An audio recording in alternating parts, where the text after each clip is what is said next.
चला चला कीर्तनाला चला चला चला चला कीर्तनाला चला चला चला चला चला कीर्तनाला चला.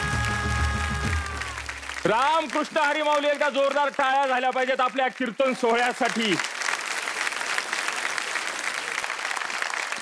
जय जय राम कृष्ण हरी. जय जय राम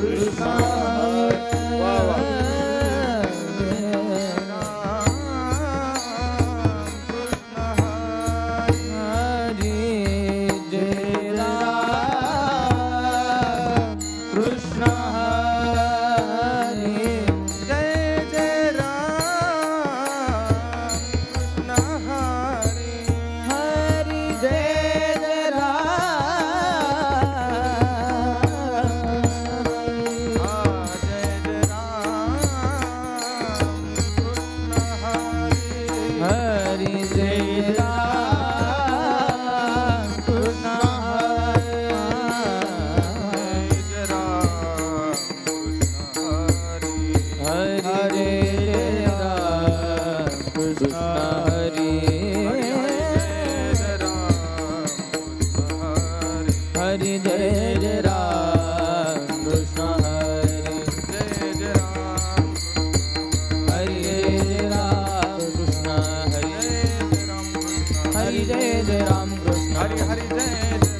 हरि जय जय राम कृष्ण हरि हरि जय जय राम कृष्ण हरि हरि जय जय राम कृष्ण हरि हरि जय जय राम कृष्ण हरि.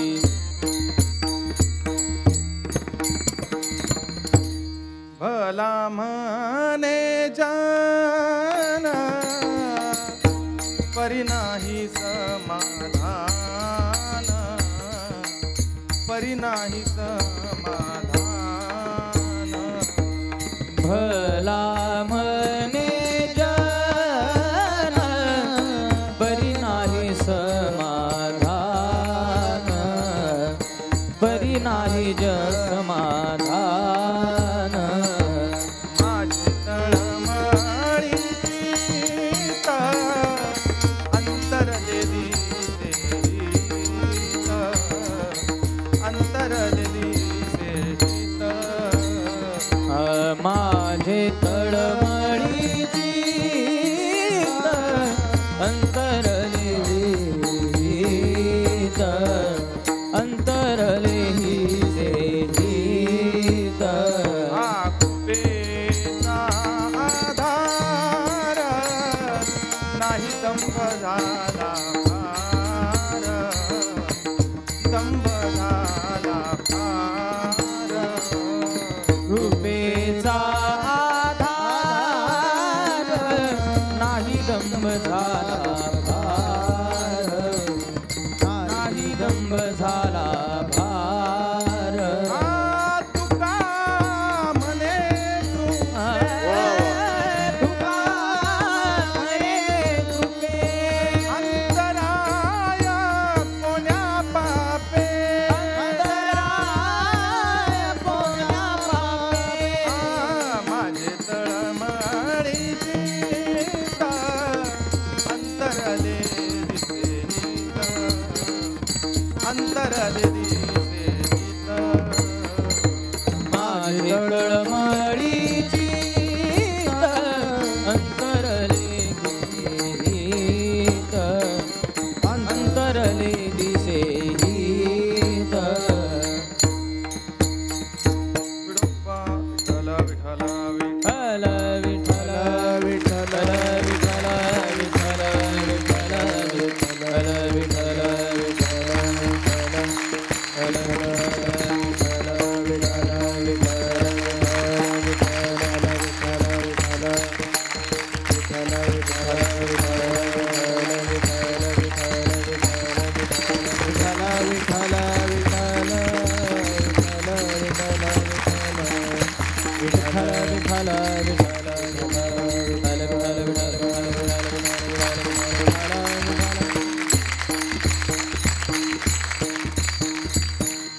उपस्थित सर्व श्रोतृवृंदांच्या चरणारविंदी विनम्र भावना अभिवादन करतो.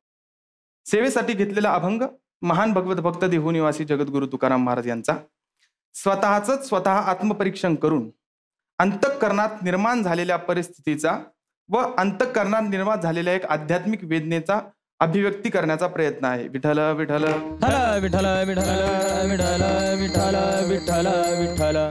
अभंग जगद्गुरु तुकाराम महाराजांचा. आणि या अभंगामध्ये जगद्गुरु तुकाराम महाराजांनी आपल्या भगवंताच्या सेवेमध्ये आपलं हित प्राप्त करण्यामध्ये ज्या ज्या काही अडचणी येत आहेत त्यांचं वर्णन या अभंगामध्ये केलं आहे. जगद्गुरु तुकाराम महाराज म्हणतात की जेव्हापासून मी कीर्तन करायला लागलो तेव्हापासून लोक मला चांगलं म्हणायला लागली, लोक मला भलं म्हणायला लागली, लोक माझं कौतुक करायला लागले, लोक माझं स्तुती करायला लागले. परंतु देवा, त्याच्यात माझं समाधान नाहीये. मला तू भलं म्हणावं याच्यात माझं समाधान आहे. लोकांनी मला चांगलं म्हणावं याच्यासाठी मी कीर्तन करत नाही. मला तू चांगलं म्हणावं म्हणून मी कीर्तन करतो. आणि खरं सांगू, कीर्तन हे लोकांनी चांगलं म्हणावं की लोकांनी वाईट म्हणावं याच्यासाठी नसावंच. मग कीर्तन हे लोकांनी चांगलं म्हणण्याच्या वेळी आणि लोकांनी वाईट म्हणण्याच्या वेळी माणसानं कसं असावं याच्यासाठी असतं. विठ्ठल विठ्ठल विठ्ठल विठ्ठल विठ्ठल विठ्ठल विठ्ठल विठ्ठल. जगद्गुरु तुकाराम महाराज म्हणतात, लोक मला चांगली म्हणायला लागली, लोक माझी स्तुती करायला लागली, परंतु त्यानं माझं समाधान नाहीये. मग त्याचं कारण असं आहे की लोक ज्यावेळेस चांगलं म्हणतात ते दोन कारणाने म्हणतात. एक पहिलं कारण म्हणजे जर लोकांचा काहीतरी स्वार्थ त्याच्यामध्ये असेल, समाजाचा, आपल्याला कोणीही पण आपलं कौतुक करतं, आपली स्तुती करतं, आपल्याविषयी चांगले चांगले शब्द बोलतं, त्याच्यामध्ये पहिली गोष्ट म्हणजे त्यांचा काहीतरी त्याच्यामध्ये स्वार्थ असला पाहिजे. एखादा भिकारी जर मंदिराच्या बाहेर उभा आहे आणि समोरून जाणाऱ्या मालकाला तो म्हणतो, महाराज तुम्ही कर्णाचे अवतार आहात, मला काहीतरी दान द्या. कर्णाचा अवतार आहात हे चांगलं म्हटलंय, ही स्तुती केली आहे, परंतु त्याच्या मागे असणारी अपेक्षा काय आहे? मला काहीतरी धन द्यावं, मला काहीतरी मिळावं, मला समोरच्याकडून काहीतरी फायदा व्हावा, मला काहीतरी माझा स्वार्थ असावा, म्हणून मी समोरच्याची स्तुती करतो, म्हणून समाज आपल्याला चांगलं म्हणत असतो. जगद्गुरु तुकाराम महाराज प्रमाण फार सुंदर आहे. ते म्हणतात, जन हे सुखाचे दिल्या घेतल्याचे, जन हे सुखाचे दिल्या घेतल्याचे, जन हे सुखाचे दिल्या घेतल्याचे, जन हे सुखाचे दिल्या घेतल्याचे, अंतही काळीचे कोणी नाही, अंतही काळीचे कोणी नाही, अंतही काळीचे कोणी नाही. हो, पहिला मुद्दा संपला. दुसरा मुद्दा हा की लोकांच्या चांगलं म्हणण्यामध्ये अनियमितता असते. आज जर लोक चांगलं म्हणतायत तर उद्या ते वाईटही म्हणू शकतात, आणि उद्या जर वाईट म्हणले तर परवा परत चांगलं म्हणू शकतात. जगद्गुरु तुकाराम महाराजांचा अनुभव आहे. जगद्गुरु तुकाराम महाराज एक काळी म्हणत होते, कोपला पाटील गावची ती लोक, आता मज भीक कोण गाली, या अवस्थेमधून भला म्हणे जन, ही अवस्था जगद्गुरु तुकाराम महाराजांनी पाहिली. आणि त्यांना असं वाटलं की याच्यामध्ये अनियमितता आहे. म्हणजे लोकांचा विचार आपण करत असलेल्या क्रियेनुसार केलेले एक परीक्षण म्हणजे लोकांचं मत असतं. आणि हे जगद्गुरु तुकाराम महाराजांच्या लक्षात आलं. आणि मग जगद्गुरु तुकाराम महाराजांनी म्हणावं, त्यजुनिया जन भक्ती करा, त्यजुनिया जन भक्ती करा, त्यजुनिया भक्ती करा, त्यजुनिया जन भक्ती करा. मत सोडा आणि आपली भक्ती त्या पांडुरंगाची सुरू ठेवा. महाराज एक चीनी तत्वज्ञ आहे, त्याचं नाव आहे लाओ त्से. तो एका ठिकाणी फार सुंदर म्हणतो, तो म्हणतो, care about what other people think and you will always be their prisoners. जर तुम्ही लोकांच्या विचारानं चालत राहिला, जर तुम्ही लोक काय म्हणतात हा जर विचार करत राहिलात, तर तुम्ही स्वतंत्र नसून त्या लोकांचे कैदी आहात. विठ्ठल विठ्ठल विठ्ठल विठ्ठल विठ्ठल विठ्ठल विठ्ठल विठ्ठल. लोक ज्यावेळेस जगद्गुरु तुकाराम महाराजांना चांगलं म्हणायला लागले, भलं म्हणायला लागले, तेव्हा जगद्गुरु स्वतःच आत्मपरीक्षण करून सांगतात की त्यानं माझं समाधान होत नाहीये, त्यानं माझ्या अंतःकरणाला समाधान मिळत नाहीये. अभंगाचं प्रथम चरण. भला म्हणे जन, भला म्हणे जन, भला म्हणे जन, भला म्हणे जन, भला म्हणे जन, भला म्हणे जन, भला म्हणे जन, भला म्हणे जन, भला म्हणे जन, भला म्हणे जन, भला म्हणे जन, भला म्हणे जन, भला म्हणे जन, भला म्हणे जन, भला म्हणे जन, भला म्हणे जन. परी नाही समाधान, परी नाही समाधान, परी नाही समाधान, परी नाही समाधान. माझे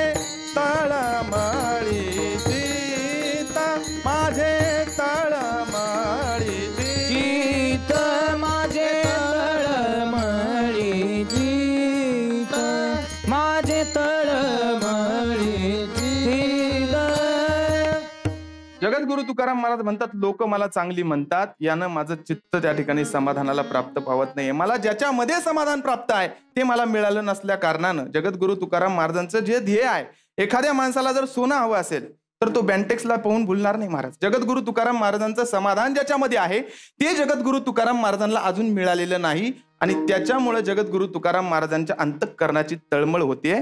जगद्गुरु तुकाराम महाराजांना असं वाटतंय की ज्याच्यासाठी मी प्रयत्न करतोय ते मला मिळत नाहीये आणि जे मला नकोय ते माझ्या आयुष्यात येतंय आणि त्याच्यामुळे माझ्या अंतःकरणाची भगवंता तळमळ होते आणि माझं असणारं हित माझ्यापासून मला दूर गेल्यासारखं वाटतंय. अजून माझ्या आयुष्यामध्ये जी भगवंताची कृपा असते, जी भगवंताची भक्ती केल्याचं फळ मिळतं, जी भगवंताची अनुकूलता असते, त्याचा काहीही कुठलाही आधार प्राप्त नाहीये आणि त्याच्या ऐवजी माझ्या साधुत्वाचा, माझ्या महात्मापणाचा दंभच लोकांमध्ये फार वाढलाय.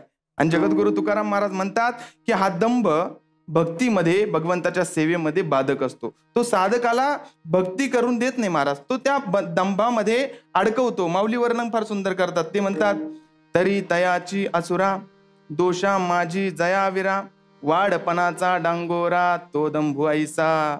सर्व आसुरी संपत्तीमध्ये जो दोषयुक्त आहे आणि सगळ्या दोषांमध्ये सुद्धा जो सामर्थ्यवान आहे तो दंभू ऐसा. तो दंभू कैसा, जेने सत्याचा भोकसा काढिला, अकृत्य तृणकुटा भरिला, तो दंभू रुडविला ही जगी.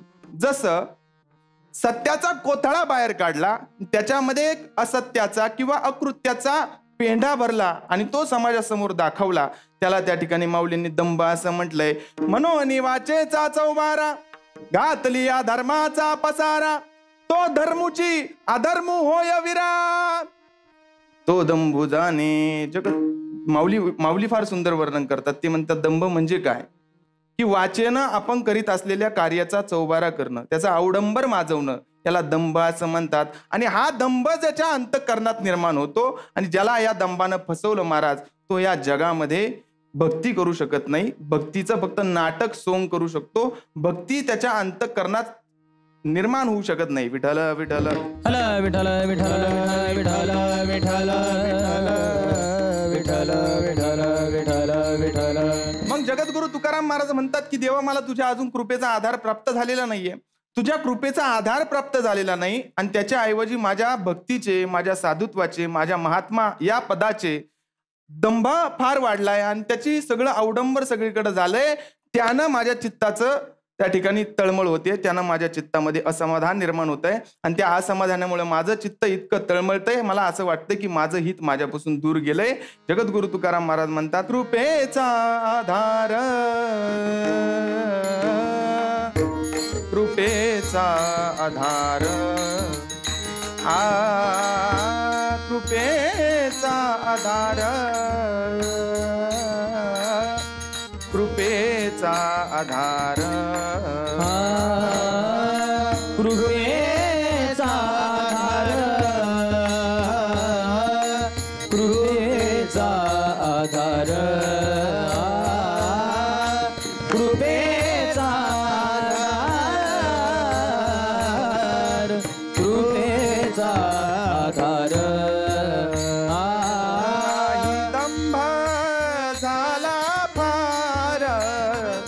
नाही दंभ झाला फार, नाही दंभ झाला फार, नाही दंभ झाला फार, फार माझे तळमळीची माझे तळमळीची माझे तळमळीची माझे तळमळीची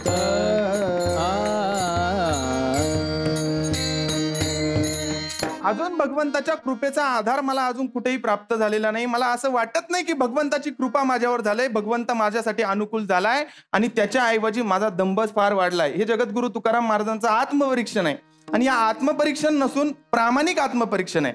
स्वतःबद्दल स्वतःनं किती प्रामाणिक बोलावं याचं जिवंत उदाहरण म्हणजे जगद्गुरु तुकाराम महाराजांचा हा अभंग आहे महाराज. जगद्गुरु तुकाराम महाराज या अभंगामध्ये स्वतःबद्दलच स्वतःच्या दोषांचं वर्णन करतायत की मला दंभ झालाय, माझा दंभ सगळीकडे पसरलाय आणि त्या दंभामुळं, त्या लोकांच्या चांगलं म्हणण्यामुळं माझ्या अंतःकरणाची तळमळ होते. भगवंता, अशी माझ्याकडून काय चूक झाली असावी? प्रश्न स्वतःच्या अंतःकरणाला जगद्गुरु विचारतायत की देवा, माझं असं कोणतं पाप आडवं आलं असावं, असं माझ्याकडून काय पाप घडलं असावं की तुझ्या भक्तीमध्ये किंवा तुझ्यामध्ये आणि माझ्यामध्ये दुरावा निर्माण झालाय, अंतराय पडलाय, असं माझ्याकडून काय पाप घडलं महाराज? या ओळीचा अर्थ करत असताना विचार असा येतो की भगवंताच्या हितामध्ये किंवा भगवंताच्या भेटीमध्ये, भगवंताच्या प्राप्तीमध्ये आणि आपल्यामध्ये आड जर काय येत असेल तर दोन गोष्टी येतात. एक म्हणजे दंभ आणि दुसरं म्हणजे पाप. अभंगाच्या शेवटच्या चरणामध्ये तुकाराम महाराज सांगतात, तू का म्हणे कृपे तू का म्हणे कृपे, तू का म्हणे कृपे तू का म्हणे कृपे. तुका म्हणे कृपे, तुका म्हणे कृपे, तुका म्हणे कृपे, तुका म्हणे कृपे. अंतराय कोण्या पापे, अंतराय कोण्या पापे, अंतराय कोण्या पापे, अंतराय कोण्या पापे. माझे तळमळी चित, माझे तळमळी चित, माझे तळमळी चित, माझे तळमळी चित. विठोबा रखुमाई, विठोबा रखुमाई, विठोबा रखुमाई, विठोबा रखुमाई. या अभंगामध्ये जगद्गुरु तुकाराम महाराजांनी अंतःकरणातली तळमळ व्यक्त केली आहे. माझी तळमळ का होतीये? कारण त्याचं असं आहे की लोक मला चांगली म्हणतात, माझ्या अंतःकरणात असमाधानता वाढली म्हणून माझी तळमळ होतीये, माझा दंभ फार वाढलाय म्हणून माझी तळमळ होतीये आणि माझ्या हितामध्ये पाप काहीतरी आडवं आलंय म्हणून माझी तळमळ होतीये. असा अभंगाचा अर्थ थोडक्यात सांगण्याचा प्रयत्न केला. काही चुकलं असेल तर माझ्या वाणीचे दोष समजून मला माफ करा. ज्ञानेश्वर माऊली, ज्ञानराज माऊली, तुकाराम ज्ञानेश्वर माऊली, ज्ञानराज माऊली, माऊली ज्ञानेश्वर माऊली, ज्ञानराज माऊली.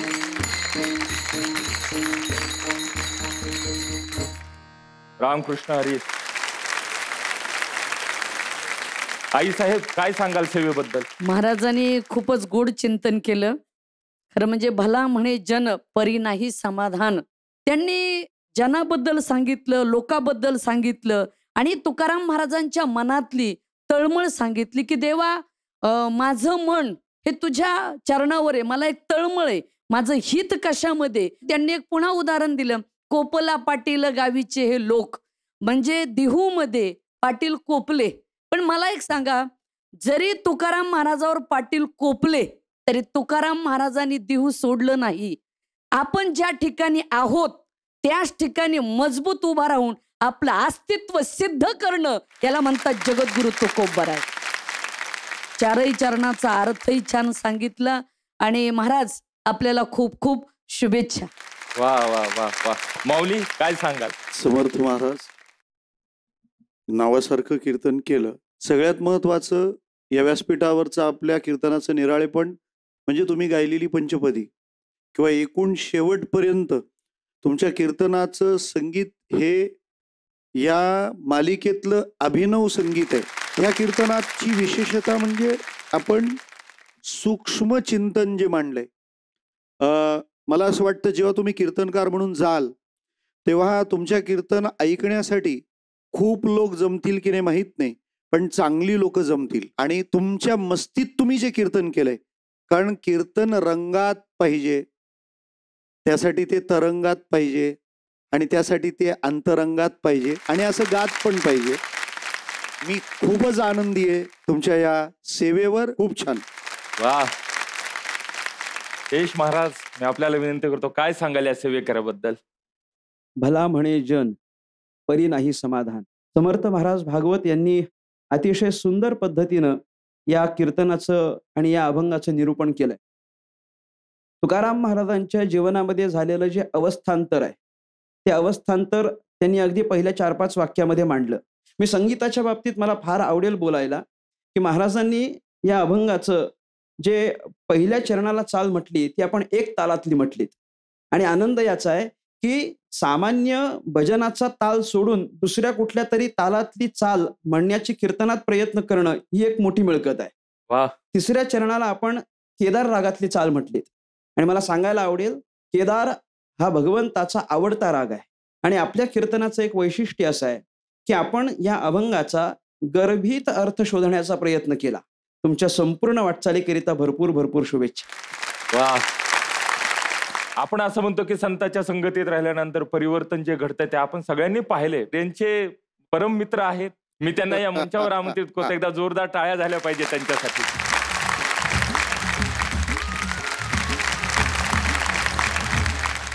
प्रथमतः बाबाजी रामकृष्ण हरी, रामकृष्ण हरी, आई रामकृष्ण हरी. माझं नाव हरिभक्तपरायण आकाश भारत हार्दे, काशी विश्वेश्वर मंदिर, निंभेरे, तुळापूर. खरं तर माझा जीवाचा जिवलग म्हणजे आमचा पूर्ण तालुका जवळजवळ अहिल्यानगर म्हटलं तरी चालेल का आम्हाला सर्जाराजाची जोडी म्हणतात. आणि माझ्या काही आयुष्यातल्या तेवढ्या म्हणजे माझं मन भरून येतं या ठिकाणी. माऊली, आता पाहूया कोण होणार महाराष्ट्राचा लाडका कीर्तनकार. या टीमने केलेली आपल्या या सेवेकऱ्याची वारी. बहिरा झालो या जगी, बहिरा झालो या जगी, बहिरा झालो या जगी, बहिरा झालो या जगी. बहिरा झालो या जगी, बहिरा झालो या जगी, बहिरा झालो या जगी, बहिरा झालो या जगी. नाही ऐकिले हरी कीर्तन, नाही ऐकिले हरी कीर्तन, नाही केले पुराण श्रवण, नाही केले पुराण श्रवण, नाही वेदशास्त्र पठन, नाही वेदशास्त्र पठन. जगी बहिरा झालो त्या गुणे, बहिरा झालो या जगी, आ बहिरा झालो या जगी, बहिरा झालो या जगी. नाही संत कीर्ती श्रवणी आली, नाही संत कीर्ती श्रवणी आली, नाही साधू सेवा घडयेली, नाही साधू सेवा घडविली. पितृवचनासी पाठ दिधली, पितृवचनाची पाठ दिधली. तीर्थे व्रते असो नित्यागिली, बहिरा झालो या जगी, बहिरा झालो या जगी, बहिरा झालो या जगी. माता माऊली पाचारिता, माऊली पाचारिता, नाही दिला मागुता, नाही दिला मागुता.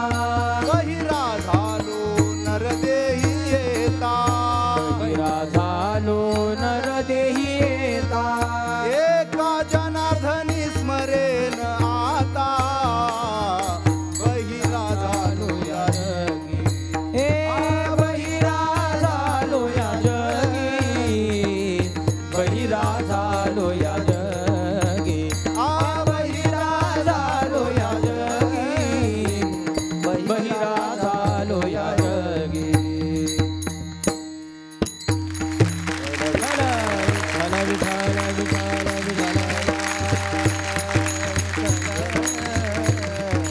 विठ्ठल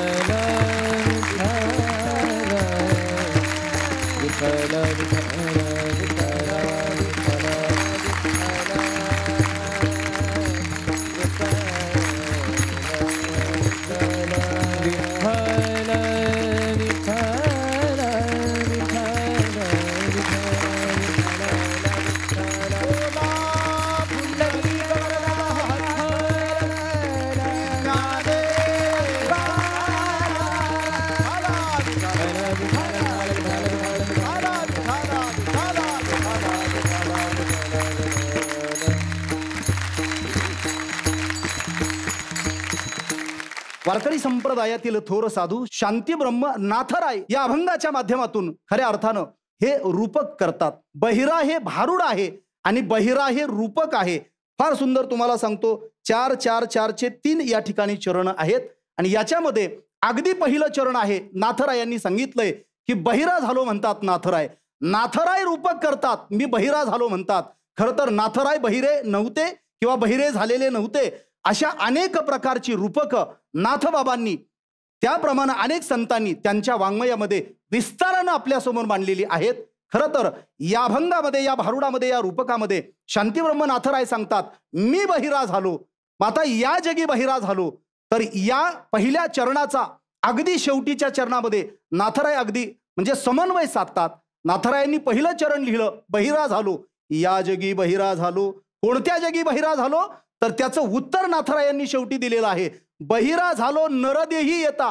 या नरदेहामध्ये आल्यानंतर मी बहिरा झालो. पण हे जे बहिरेपण आहे ना, हे बहिरेपण जर आहे तर संत कीर्ती श्रवणी आली नाही, हरिकीर्तन ऐकलं नाही, वेदशास्त्राचं पठन केलं नाही, पुराणाचं श्रवण केलं नाही, अजून काय वडिलांची आज्ञा जी आहे वडिलांनी मला सांगितलं त्याच्याकडे मी पाठ फिरवली, संतांची कीर्ती श्रवणामध्ये आली नाही, हे सगळं कसं काय आहे? याचा अर्थ बहिरा होणं हे कानाच्या दृष्टीने नाही, तर हे बहिरेपण मनाच्या दृष्टीने आहे. एक दुसरी गोष्ट नाथराय पुढे जाऊन सांगतात की हे जे बहिरेपण आहे ना, म्हणजे आम्हाला ऐकू येतंय सगळं, परंतु आम्ही त्याच्याकडं सोयीस्करपणे दुर्लक्ष करतो आणि दुर्लक्ष होणं यालाच नाथराय रूपकाच्या माध्यमातून बहिरेपण असं मानतात. नाथरायांनी तिसऱ्या चरणामध्ये सांगितलेलं आहे माता माऊली पाचारिता शब्द नाही दिला मागोता. माता माऊली आम्हाला पाचारण करते, माता माऊली आम्हाला विचारते, माता माऊली आम्हाला बोलावते.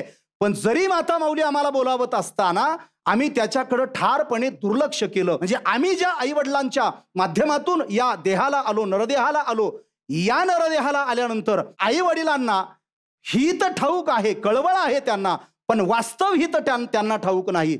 या अर्थाने नाथांचं इथं सांगणं असं आहे आमची माता ही आमच्या हिताचा विचार करते, संत आमच्या हिताचा विचार करतायत. माता ही आमची श्रुती माता आहे आणि ही श्रुती माता आमच्या हिताचा विचार करते. नाथराय सांगतात, ज्ञानोबरांनी पण लिहिलं पै अहिता तस्मात शास्त्रम प्रमाणंते कार्याकार्य व्यवस्थित. याचं भाष्य करत असताना, याच्यावरती बोलत असताना, याचं चिंतन मांडत असताना मौलींनी असं सांगितलं, मौली असं लिहितात की पै अहितापासून काढीती हित देऊनी वाढविती नाही गा श्रुती परवती. माऊली जगा ती आमच्या वास्तव हिताचा विचार करते, काय करायला पाहिजे आणि काय करायला नको हे खरं तर वेदानं, आणि ही वेदवाणी आहे. जसं पहिल्या याच्यामध्ये तिसरा तुकडा आहे, नाही वेदशास्त्राचं आम्ही काय केलं नाही, पठन केलं नाही. खरं तर बहिरेपण हे शरीराच्या अनुषंगाने आहे. तिथं तुम्ही जर थोडंसं गेला ना तर आपल्या लक्षात येईल की वेदाचं आणि शास्त्राचं पठन केलं नाही.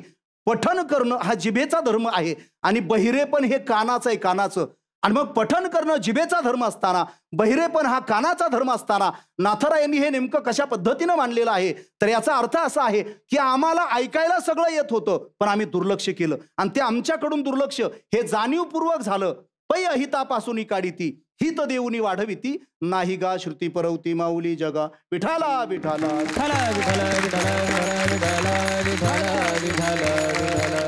कुठल्याही काळातला संत असो किंवा कुठल्याही स्थळातला संत असो, ते एका निर्णयावरती येत आहेत शेवटी, आणि ते निर्णय आपल्या समोर वाङ्मयाच्या माध्यमातून स्पष्ट आहेत. पहिल्या चरणामध्ये नाथरायाने सांगितलं नाही ऐकिले हरिकीर्तन. आईनं सांगितलं ऐक, आईनं सांगितलं इकडं ये, पण माझ्याकडून ते ऐकणं झालं नाही. नाही ऐकिले हरिकीर्तन. का हो? हरिकीर्तन ऐकलं नाही, त्याचा परिणाम असा झाला की कीर्तनाच्या माध्यमातून या पंचमहाभूताला ब्रह्मरूप करता येतं. ही गोष्ट बाजूला सरली. नाथरायांनी इथं सांगितलं मी बहिरा झालो, बहिरा झालो, बहिरा झालो, या जगी बहिरा झालो, म्हणजे नरदेहामध्ये बहिरा झालो. खरं तर नरदेह असा आहे जो मिळाला देवे दिला देह भजना गोमटा, तो या झाला फाटाबादिकेचा. एक नरदेह निधान लागले हाती, उत्तम सार उत्तम गती, देवाची होऊ म्हणती ते होती, तरी का चित्ती न धरावे. शरीर चांगले चांगले, शरीर सुखाचे घोसुले, शरीरे साध्य होय केले, शरीरे साधले परब्रह्म. या शरीराच्या माध्यमातून येची देही घडे देवाचे भजन.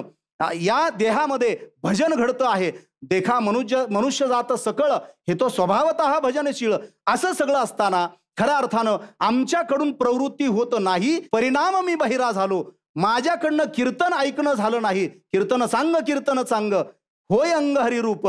कीर्तनान ब्रह्मीभूत काया होत असे कीर्तनी भाग्य तोरी ऋणी देवाईसा. या भारुडामध्ये, या रूपकामध्ये, या अभंगामध्ये आपल्याला 3 गोष्टी जाणवतात, 3ही काळ जाणवतात. त्याच्यातलं एकतर आतापर्यंत माझ्याकडनं हे सगळं घडलेलं आहे, पण एका जनार्दनी स्मरेन आता, म्हणजे मागे नेनपणे घडले ते क्षमा, आता देतो क्षमा करून या, आता तरी पुढे हाची उपदेश, नका करून अशा आयुष्याचा, जे मागं घडून गेलं मागे गेले पाहू नका, पुढे जामीन आहे तुका. या न्यायानं सगळे संत एका क्षणावरती आहेत, एका बिंदूवरती आहेत, एका विचारावरती आहेत. खऱ्या अर्थानं नाथबाबांनी सांगितलं, इथं आल्यानंतर मी बहिरा झालो, नाही ऐकले हरिकीर्तन. हरिकीर्तन ऐकलं नाही. हरिकीर्तन जर ऐकलं असतं तर हरिकीर्तनाच्या माध्यमातून होणारी संतांची कीर्ती मला ऐकता आली असती. त्याच्यामुळे 2ऱ्या चरणातला पहिला तुकडा आहे, हरिकीर्तन ऐकलं नाही, संतांची कीर्ती ऐकता आली नाही ना. बरोबर आहे की नाही? नाही ऐकले हरिकीर्तन, नाही केले पुराण श्रवण केलं नाही, त्याचा परिणाम 2ऱ्या तुकड्यामध्ये, पुन्हा 2ऱ्या तुकड्यामध्ये नाथरायांनी सांगितलं, नाही साधू सेवा घडेली. अहो, शास्त्रामध्ये, पुराणामध्ये साधू संतांच्या, देवांच्या कथा आहेत. या सगळ्याच्या माध्यमातून खरं तर मला साध्य करता आलं असतं, हित साध्य करता आलं असतं, पण ते हित मला साध्य करता आलेलं नाही. गर्भी बहिरा झालो त्या गुणे म्हणजे या गुणामुळे सगळ्यावरच्या या गुणे, या अर्थाने बघा. किंवा मला काही ठिकाणी मोठ्यांच्या तोंडून किंवा अजून वाचण्यातही असं की काही ठिकाणी त्यागुण असा शब्द आहे, हरकत नाही. हा खरं तर त्यागुणे असाच घ्यायला पाहिजे, परंतु असा जरी घेण्याचा प्रयत्न केला किंवा घेतला गेला तर या सगळ्यावरच्या गोष्टीचा माझ्याकडून त्याग घडला. हरिकीर्तनाचा त्याग घडला, अहो साधू सेवेचा त्याग घडला. ही सगळी यादी आहे ना, या सगळ्याचा त्याग माझ्याकडून घडला. त्याचा परिणाम मी बहिरा झालो. आणि मला आता खऱ्या अर्थानं आठवायचं आहे, म्हणजे आतापर्यंत जे झालं ते झालं. या अभंगातून शांती ब्रह्मनाथरायांनी एक सूचन केलेलं आहे, घड्यांनो, विद्येविना मती गेली, मतीविना नीती गेली, नीतीविना गती गेली, गतीविना वित्त खचले. आणि एवढे सगळे अनर्थ एका अविद्येने केले. माझ्याकडून जे आतापर्यंत घडलेलं आहे ना, त्याला मी फुली मारणार आहे. तुम्ही फुली मारा. एका जनार्दनी स्मरेन आता मात्र मी इथून पुढं पांडुरंग परमात्म्याला आठवेन, त्याचं स्मरण करेन आणि माझं बहिरेपण हे घालवेन, असा एक सकारात्मक भाव या अभंगाच्या माध्यमातून शांती ब्रह्मनाथरायांनी व्यक्त केलेला आहे. फार सुंदर. तुम्हाला सांगतो, नाही संत कीर्ती श्रवणी आली, नाही साधू सेवा घडयली, पितृवचनाशी पाठ दिली, तीर्थे व्रते असोनी त्यागिली. तीर्थाचा व्रतांचा त्याग केला, तीर्थाचा त्याग करू नये आणि व्रतांचाही त्याग करू नये. या सगळ्याचा माझ्याकडून ज्या पद्धतीने अंगीकार व्हायला पाहिजे होता तो झाला नाही. पण आता सावध झालो. बरोबर आहे ना? आता मी सावध झालेलो आहे आणि ही सावधता घेऊन मी पुढचा प्रवास करणार आहे. विठोबा रखुमाई, विठोबा रखुमाई, विठोबा रखुमाई, विठोबा रखुमाई. ज्ञानेश्वर माऊली, ज्ञानराज माऊली, तुकाराम ज्ञानेश्वर माऊली. विठ्ठल गे.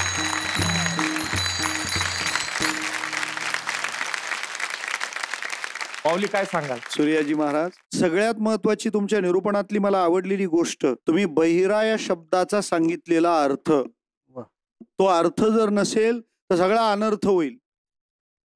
साधनाकडे सोयीस्करपणे दुर्लक्ष करणे, हा बहिरा शब्दाचा तुम्ही सांगितलेला नाही, हा नाथांना अभिप्रेत असलेला अर्थ.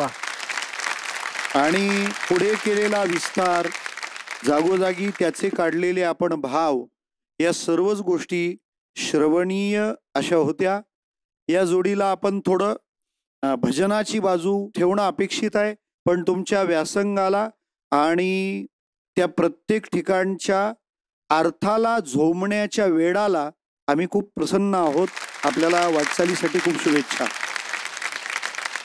आई साहेब, सूर्याजी महाराज यांनी असं कीर्तन केलं की नॉनस्टॉप, मध्ये श्वासच घेतला नाही. आता नाथाचे अभंग कठीणच आहेत. ज्ञानोबाराय तुकोबारायच्या अभंगावर कीर्तन करणं वेगळं आणि नाथाच्या अभंगावर कीर्तन करणं वेगळं. त्याचं ते 4 चरण, त्याला चाली लावणं, बोलणं हे अवघड आहे. इतके अवघड अभंग कुणी घेत नाही सहजासहजी.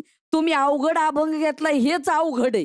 प्रथम म्हणजे म्हणायचं तर नाथाच्या अवघड अभंगातलं तुम्ही सोपं तत्वज्ञान सांगून फार सुंदर, म्हणजे पूर्ण अभ्यासपूर्ण 4ही चरणाला आपण न्याय दिला. सुटसुटीत एवढं अवघड तत्वज्ञान पण छान पद्धतीत मांडलं, अभ्यासपूर्ण मांडलं आणि खूप चांगलं केलं. त्याबद्दल आपल्याला खूप खूप शुभेच्छा. यश महाराज. सूर्याजी महाराज भोसले, मी तुमचं प्रथम याकरता अभिनंदन करतो की आपण या स्पर्धेच्या प्रसंगी मर्यादित वेळ असताना पण चौपदरी अभंग निवडण्याचं धाडस केलं. एक मोठा अभंग निवडायचा आणि त्याच्यावर कमी वेळात बोलायचं, हे एक चांगलं कौशल्य तुमच्याकडे आहे. सगळाच अर्थ यथासांग सांगण्याचा आपण प्रयत्न केलेला आहे.